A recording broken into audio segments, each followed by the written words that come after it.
I didn't ask for a fight. But when they sent security to my cabin every weekend, I decided it was time to take matters into my own hands.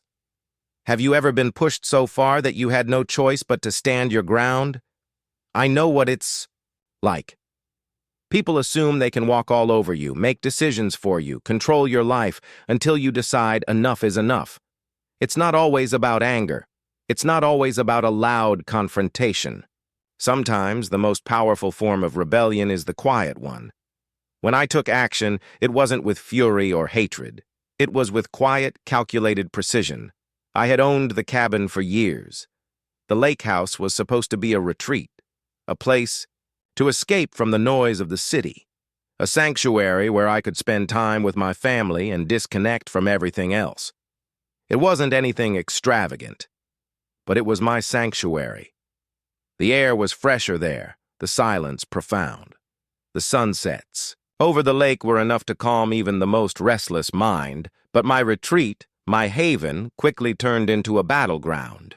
The Homeowners Association, HOA, had always been a nuisance, a group of people more concerned with enforcing petty rules than fostering a sense of community.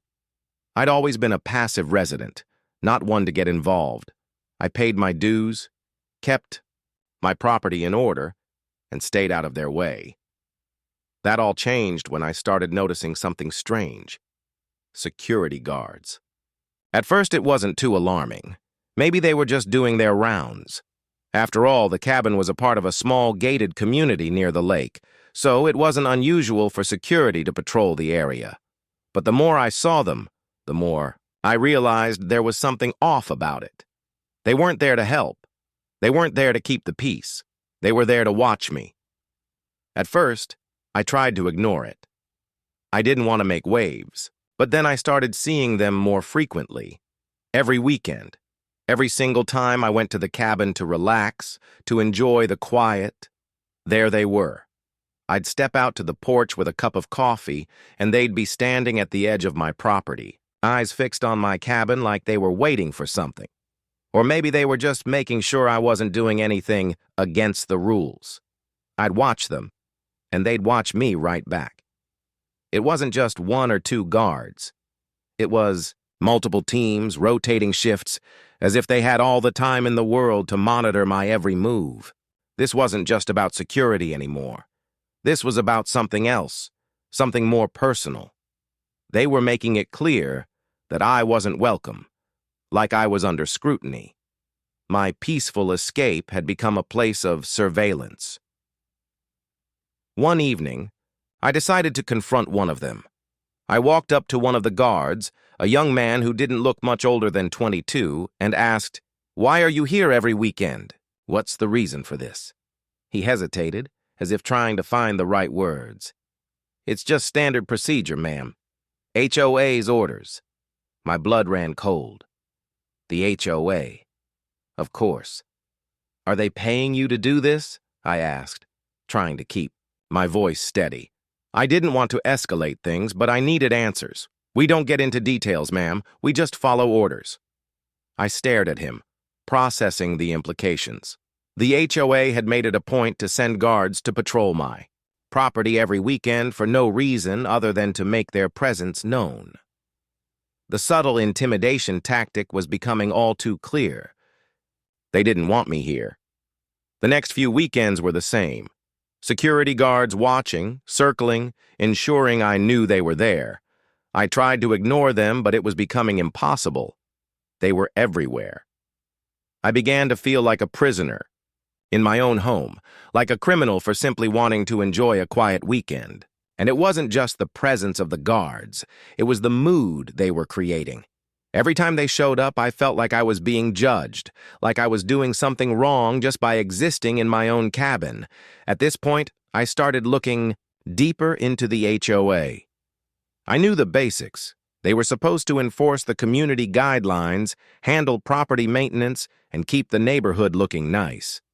But their power went far beyond that. They had an unwarranted level of control over my life, and they were starting to abuse it. I looked at the HOA's community rules and bylaws. I was familiar with them, of course. They covered things like lawn care, architectural guidelines, and noise ordinances. But nothing in the rules justified what was happening. They had no grounds to send security guards to my cabin on the weekends. I wasn't violating any rules. In fact, I was one of the most compliant residents in the community. Yet, here I was, being targeted for something I couldn't even put my finger on. I decided it was time to take action. I didn't know what I could do yet, but I knew I wasn't going to just sit back and take it. I reached out to a lawyer, someone with experience in handling cases against HOAs. I needed to understand my legal rights. The lawyer was quick to respond and ask for details about what had been happening. I gave him the full picture: the guards, the surveillance, the clear intent to make me feel unwelcome. He listened carefully, then asked me a question that caught me off guard. "Have you been fined or formally warned for anything?" "No," I said, "but this is starting to feel like harassment. I'm not doing anything wrong. I'm just trying to enjoy my property." "That's exactly the problem," he said. "The HOA knows they can't get you for any actual violations, so they're resorting to tactics like this. It's a form of harassment, and it's illegal." That's when it hit me. The HOA wasn't just trying to enforce rules. They were trying to make my life miserable, to make me leave without actually giving me a legitimate reason. And I was done being their target. We immediately started preparing a legal case. I'd had enough of their games. I wasn't going to just sit back and let them push me around anymore. The lawyer and I discussed potential claims: harassment, invasion of privacy, and a violation of my property rights. The more we dug into the HOA's behavior, the clearer it became that they had crossed a line. The decision to fight back. I had always prided myself on being a calm, level-headed person. I didn't react impulsively, but the longer the HOA pushed, the more I felt the anger building inside me. I was no longer dealing with an association that was concerned with my well-being. This wasn't about making the neighborhood better, it was about power. They were using their influence to impose their will on me, and I was tired of it. So, I made a decision. I wasn't just going to sue them. I wasn't just going to make them stop sending security. I was going to hit them where it hurt, in their pockets. I was going to file a lawsuit that would make them think twice before pulling stunts like this on anyone else. We filed the paperwork, and I officially sued the HOA for harassment, emotional distress, and violating my rights as a homeowner. The lawsuit wasn't just about getting them to stop. It was about holding them accountable for their abuse of power. And that's when the real battle began. The morning after I filed the lawsuit, everything felt different. I sat at my kitchen table, the weight of the paperwork still fresh in my mind. There was a strange calm about it, but beneath the surface my thoughts were already racing. What, now? How would the HOA react? Would they back down quietly, or would they fight me every step of the way? I had a moment of clarity. This wasn't just about me anymore. This was about making sure no one else ever had to go through what I had endured. This was about standing up against an oppressive force, a small group of people who thought they had the right to control every aspect of my life. The more I thought about it, the more determined I became. I wasn't just fighting for my cabin. I was fighting for everyone who had been bullied or intimidated by an HOA that thought it could dictate their lives. The lawsuit I filed wasn't just a legal battle, it was personal. The more I thought about the guards who'd been sent every weekend, the more I realized just how far they'd gone to intimidate me. It wasn't just about enforcing rules. It was about exerting control. They wanted me to feel like I didn't belong, to make me feel uncomfortable in my own home. But what they hadn't realized was that I had a fire inside of me. They weren't going to break me. Not this time. I received the HOA's first official response a week later. It came in the form of a letter. Cold, corporate, and calculated. They denied everything. According to their letter, the security guards were there for routine patrolling and to ensure safety in the community. They didn't mention any details about why my property had been under such intense surveillance every weekend. They didn't apologize for their behavior. Instead, they demanded that I drop the lawsuit and come to a private resolution. I threw the letter in the trash after reading it once. It was insulting. They thought they could make everything disappear with a few words on paper. But this wasn't just about a few weeks of harassment. It was about years of oppression, about the relentless pressure they had put on me, and about how they had tried to make me feel like an outsider in my own home. I knew what I had to do. I wasn't backing down, and I wasn't going to let them get away with it. I called my lawyer, Ruth, and we discussed our next move. We were going to escalate. The first thing we did was gather evidence. We began requesting security footage of the past few months. If they had been monitoring my cabin, we needed the records. We also compiled a timeline of every incident when security had appeared uninvited. Ruth knew that this wasn't going to be easy, but I could sense the determination in her voice as we made our plans. "Trust me, we've got them right where we want them," Ruth said. "They're trying to intimidate you into backing down, but we're going to hit them hard with this." The more we worked on the case, the more I realized just how far the HOA had gone to push me. It wasn't just the security guards. It was their entire strategy. They had intentionally made my life difficult, hoping I would leave on my own. But they underestimated one important thing. I wasn't just going to leave. I was going to fight for what was mine, and I was going to make sure everyone knew about it. In the weeks that followed, the harassment didn't stop. The security guards were still coming, though now they were more careful, more subtle. They weren't as obvious, but they were still there, watching, waiting. By then, the local media had started to pick up on the story. It wasn't just a local issue anymore. People from neighboring communities began reaching out to me, telling me their own stories of dealing with similar HOA harassment. It turned out that I wasn't the only one. There were others who had been bullied, fined, or ignored by their HOAs for the smallest of infractions. The more I heard, the more I knew that what I was doing wasn't just about me. It was about giving people a voice, about standing up against a system that had been abusing its power for far too long. I started receiving calls from reporters and journalists who wanted to cover the story. They saw the larger issue, the battle, between homeowners and the bureaucratic entities that controlled them. What was happening at my cabin wasn't an isolated incident.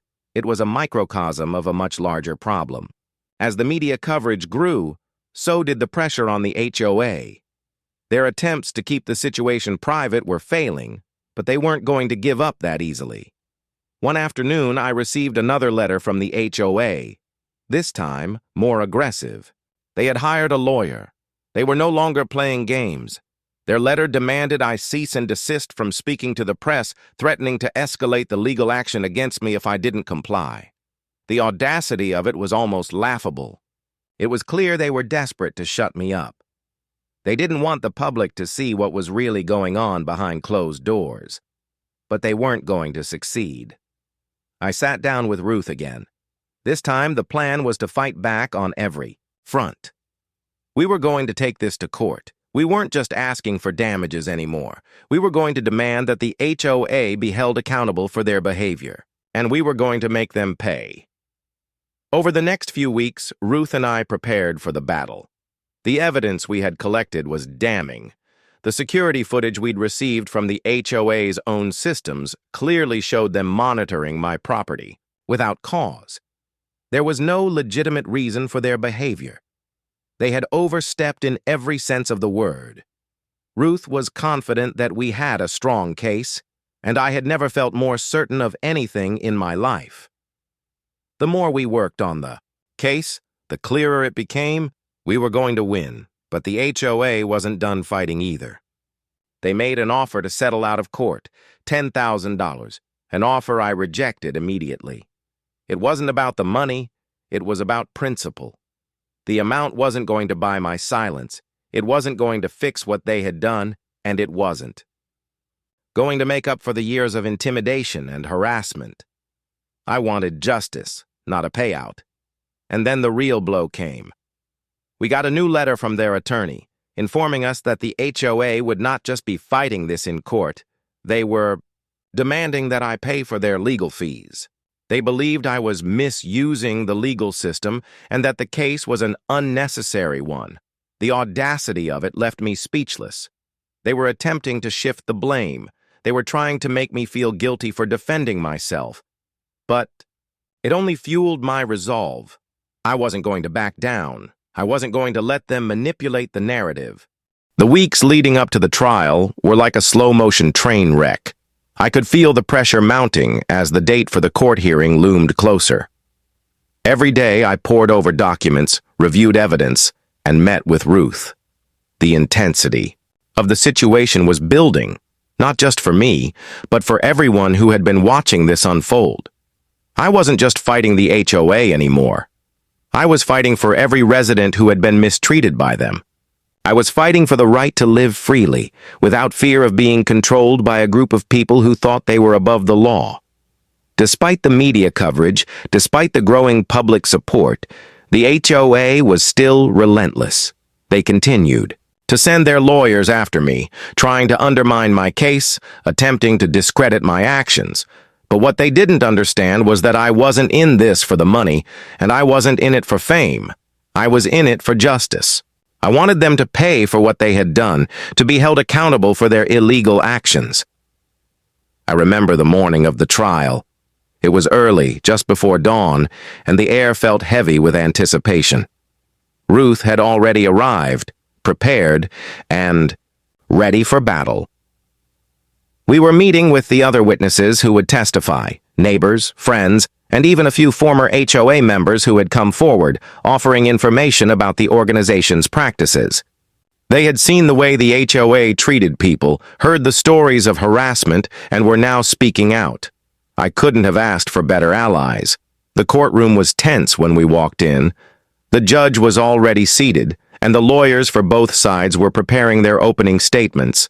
I could see the HOA's lawyer across the room. He was polished, professional, and ready to do whatever it took to win. But I wasn't intimidated. Not anymore.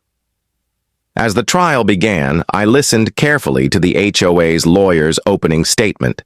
He was trying to frame this as a case of me being difficult, a case of a resident who simply couldn't follow the rules. He painted me as an instigator, someone who had made a mountain out of a molehill. But as he spoke, I couldn't help but notice something. He was twisting the facts. He was sugarcoating the harassment I had faced, downplaying the intimidation I had experienced, and trying to rewrite the entire narrative. That's when it hit me. This wasn't just about me. It wasn't just about a cabin and a few security guards. It was about the HOA's way of doing business, their corrupt system of control, and the way they had been getting away with it for years. I wasn't just going to win this case for myself. I was going to expose them for what they truly were. When it was my turn to speak, I stood tall. I took a deep breath and began my statement. I wasn't nervous, but I could feel the weight of the words I was about to say. This wasn't just about fighting a corporation. This was about standing up to oppression and saying, "You're not going to get away with this anymore." I never asked for a fight, I began. But when the HOA decided to send security to my property every weekend, that's exactly what I got. They weren't there for safety. They were there to intimidate me. They were there to make me feel unwelcome in my own home. I paid my dues, I followed their rules, but it wasn't enough. They decided that I didn't belong here, and they tried to push me out. I could see the reactions in the courtroom. Some were nodding, others were leaning forward in their seats. This wasn't just my fight anymore. People were listening. They didn't just send one guard, I continued. They sent multiple guards week after week, always watching, always making sure that I knew I was being monitored. It wasn't about protecting the neighborhood. It wasn't about enforcing rules. It was about control. They wanted me to feel like I didn't have a voice. They wanted me to feel powerless, and I won't stand for it. I won't let them bully me or anyone else into submission. The room was silent. I could see Ruth's approving glance, and even a few of the other witnesses seemed moved by my words. I knew that this wasn't just about defending myself anymore. It was about standing up to abuse of power and corruption. It was about saying no to a system that had too long taken advantage of its authority. The HOA's lawyer tried to interrupt, but the judge silenced him with a stern look. I could tell that the judge was starting to see things from my perspective. I wasn't just fighting for a peaceful weekend in my cabin. I was fighting for the right to live without constant surveillance, to live without fear of unjustified control. The cross-examination began. The HOA's lawyer grilled me with questions, trying to poke holes in my story. He asked about the exact details of the surveillance, the nature of the security guard's behavior, and whether I had ever violated any community guidelines. He tried to twist my words to suggest that maybe I had exaggerated the situation, but I held my ground. I had the evidence, I had the facts, and I wasn't going to let him manipulate me. I spoke calmly, even when he tried to trip me up. I didn't raise my voice, I didn't get angry, I stayed focused. I knew that this was my moment to prove not just my innocence, but the corruption of the HOA. The more the HOA's lawyer tried to tear me down, the more I realized this was exactly what they had been doing for years, tearing people down, one by one, without any repercussions. But now there were consequences. Now they had to face me, and I wasn't going to back down. The moment of reckoning. The court session stretched on for hours with each side presenting its arguments, but I felt like we were getting closer. The evidence was clear. The HOA had crossed the line. It wasn't just harassment. It was an abuse of power. They had overstepped their bounds and tried to intimidate a homeowner who was simply enjoying her property. And then it was time for the judge to make his ruling. As the judge deliberated, I sat there, heart pounding. The tension in the room was palpable. Everyone seemed to be holding their breath. I knew that this was the moment that would determine everything. The fate of my cabin, my sanity, and my peace of mind rested in the hands of one man. The judge finally spoke. "I've reviewed all the evidence presented," he began. "And I must say, the actions of the HOA are deeply troubling. They have overstepped their authority, and their actions were not only unnecessary but also unlawful." The courtroom went silent. The words hung in the air, as if the entire room was still processing the impact of what had just been said. "The HOA will be fined $50,000 for harassment, and I am ordering them to cease and desist any further surveillance of the plaintiff's property," the judge continued. "This behavior is unacceptable and will not be tolerated." I could hardly believe it. I had won. I had done what I set out to do. Not just for me, but for everyone who had ever been wronged by the HOA's overreach. As I walked out of the courtroom, I felt a sense of relief wash over me. But there was something more profound underneath that relief, a deep sense of victory. I had fought back against a system that thought it could control my life. I had taken a stand and won. And in doing so, I had not only reclaimed my peace but also ensured that others would no longer have to face the same oppression. This was my victory, and it was theirs too. The ruling had come down, and it was as if the weight of the world had been lifted off my shoulders. The moment the judge handed down his decision, $50,000 in fines for the HOA, I couldn't believe it.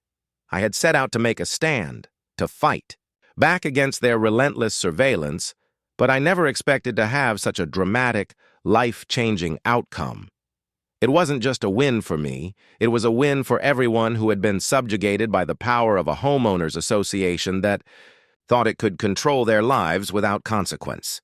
The system had been broken, but the fight didn't end with the ruling. In fact, it only intensified. The moment I walked out of the courtroom, I could feel the weight of the battle shifting. The HOA wasn't going to take this lying down. I could already hear the whispers of their anger, their frustration, and their attempts to find a way out. But it wasn't just the HOA that had been affected. It was the entire community. Over the following days, I received messages from my neighbors. They weren't just congratulating me, they were thanking me. For too long, the HOA had operated as if it was above reproach. Their power was immense, so immense that most people had been afraid to speak up, afraid to challenge the rules and the restrictions they imposed. But now, things were different. One of my neighbors, Angela, a woman in her mid-50s who had lived in the community for over 20 years, called me after the ruling. "I've lived here longer than most people, but I've never had the courage to say anything. They've fined me for so many ridiculous things. My mailbox wasn't the right shade of blue. I had a garden gnome that wasn't approved. But I've never fought back. But what you did, it's inspiring. You showed us all that we don't have to just sit here and take it. We can fight back."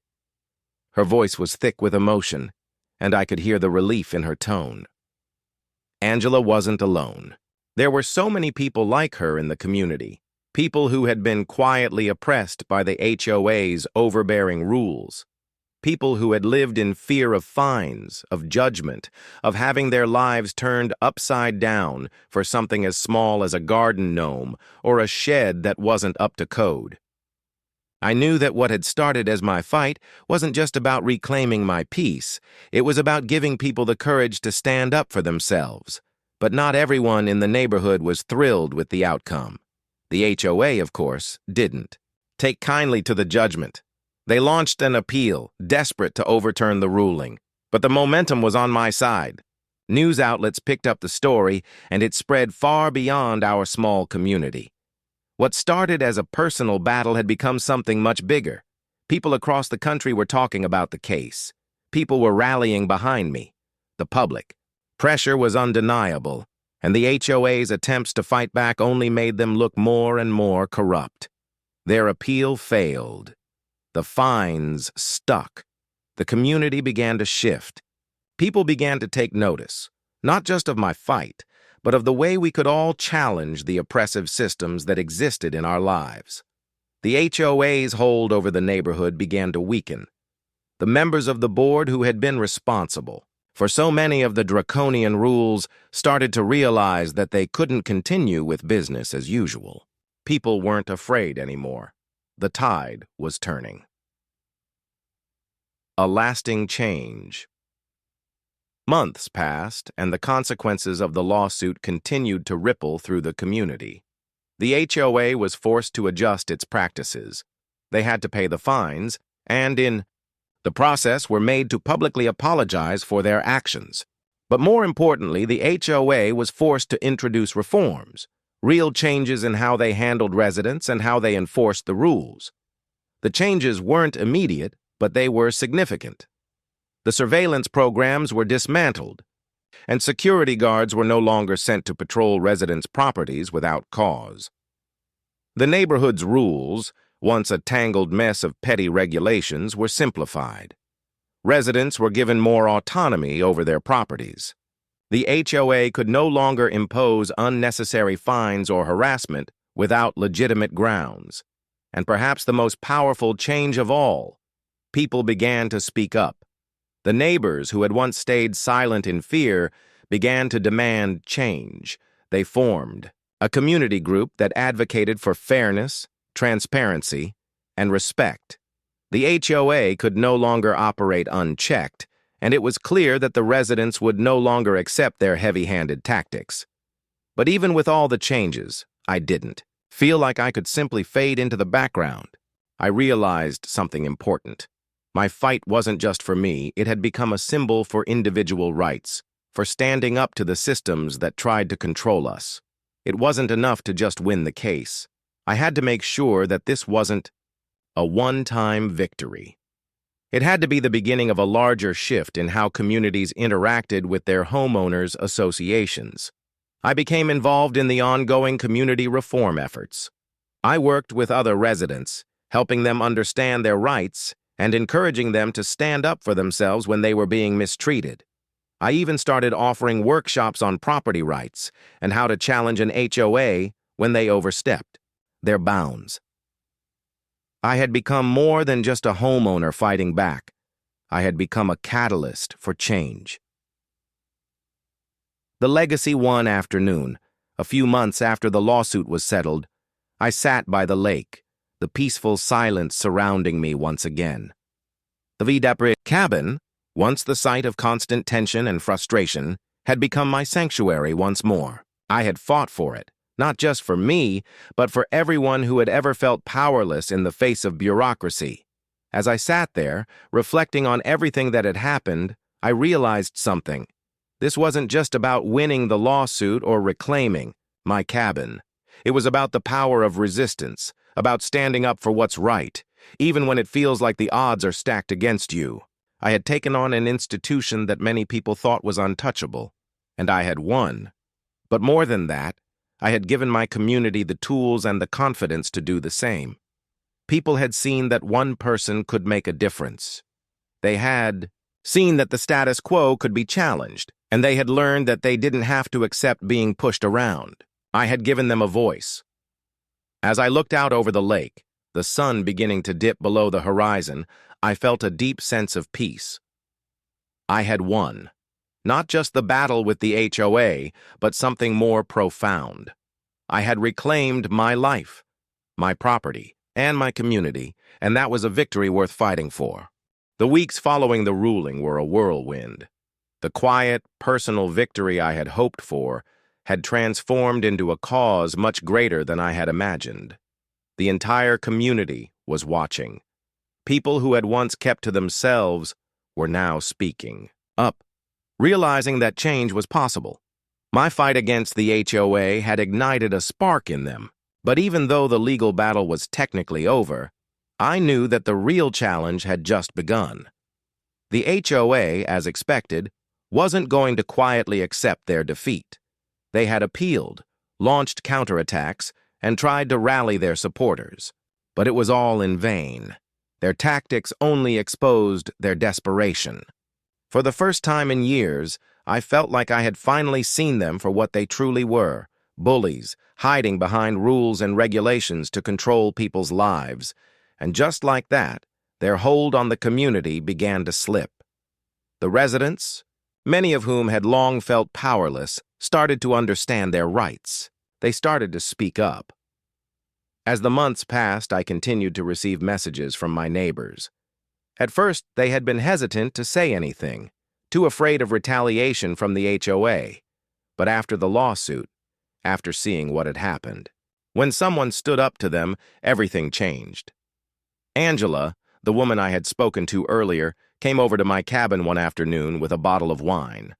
Her eyes sparkled with excitement as she spoke. "You know, I've been living in this neighborhood for years, and I've never once questioned the HOA. I didn't even know we had the right to. I always thought they knew what was best. But when I saw you take a stand, I realized how much we've all been letting them control our lives. The whole community is talking about it.